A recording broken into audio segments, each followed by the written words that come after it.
Uy, grabe ang angas. Pwedeng-pwede to sa mga naka-street GP concept.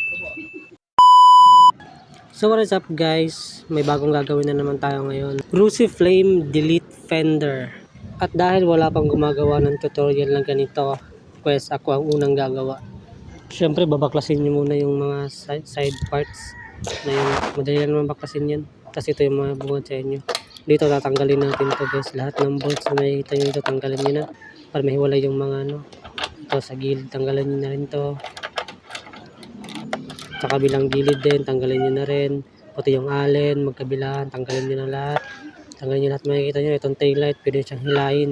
Kasi ipatong sa taas yan. Pwede na siyang ganyan. Ayan na, wala na siyang buntot. Tignan. Tanggalin na itong isa.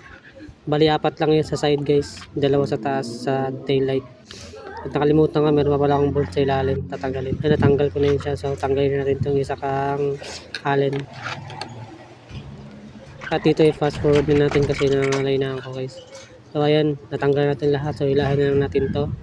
Ayan, natanggal na natin. Ganun lang kadali guys. Ganun lang kabilis ang video na to. At kapag natanggal nyo na yan, makikita nyo na yung dalawang wire doon sa signal light. Huwag kayong matakot, putulin nyo na lang yan. Pag sumabog yan, kasalanan nyo na yan. At dito makikita nyo, ito lang yung dalawa sa signal light. Putulin nyo na lang yan, huwag kayong matakot. Kasi papalitan naman natin yan ng isa pang magandang signal light.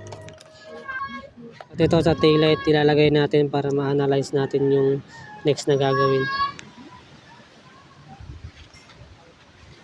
Bali dito, ang problema natin is ito sa gilid na yan. Sa ilalim pala, yung problema natin ngayon. Fender sa flame para matanggal yung tenga-tenga niya. Yan sa ano. Yan, makita nyo. Nimpitan na siya na ito.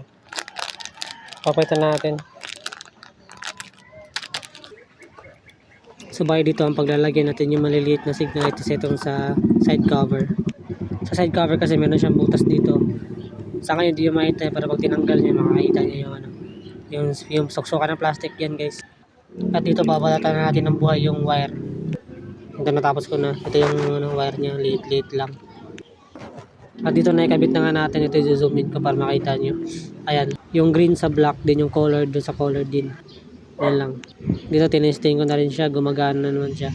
Ano, lakas ng ilaw. Kung makita nyo, lakas talaga ng ilaw guys. So ayun, nagawa natin ng paraan yung sa taillight. Taillight sa signal light. So next na problemahin natin is eto. Kailangan kasi maangat niya siya doon. Ganyan. Ganyan siya. Ganyan yung tsura niya. Meron siya masabitan dito guys. Ito. Pwede itong masabitan. Bubutasan to. Pwede siya masabitan dito. Bakit kasi dito? Itong butas na to. Meron kasi butas dito eh. Kahit ano yan siya. Nakakabutas talaga. Hindi ko siya binutasan. Tapos may naisip ako dito guys.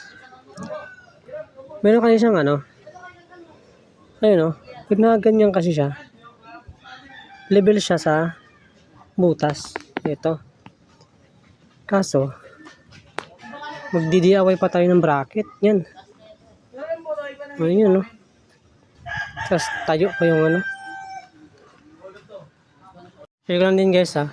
Ang diskarte kasi ng iba nito, nakita ko sa mga tutorial na nakita ko, pero hindi nila pinaliwanag na nakaganto.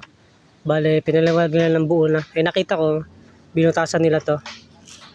Itong ito. Tapos, ano nila, ginamitan na ng cable tie. Kinabit nila dito sa butas na to. Para ma-hold siya, ganyan, angat. Bala ko sanang gawin yung sinabi niya na cable tie dito. Kaso naisip ko na mag-bracket na lang. So, meron ako dito bakal. Ano siya? Ganito siya na bakal. Ganito. Ito yung gagamitin ko. So, cut ko muna yung video. Kasi magde-drawing muna tayo dito. Meanwhile. At ganoon lang kadali nagbago isip ko guys. Nag-cable tie na lang ako. Yan. Gumana siya. Ayan, dapat ito lalapat yan. Dapat. Kahit itong dalawa lang guys. Ayan guys. Ganun din ginawa ko sa kabila. Ayan itsura niya. Ayan o. Malinis. Malinis.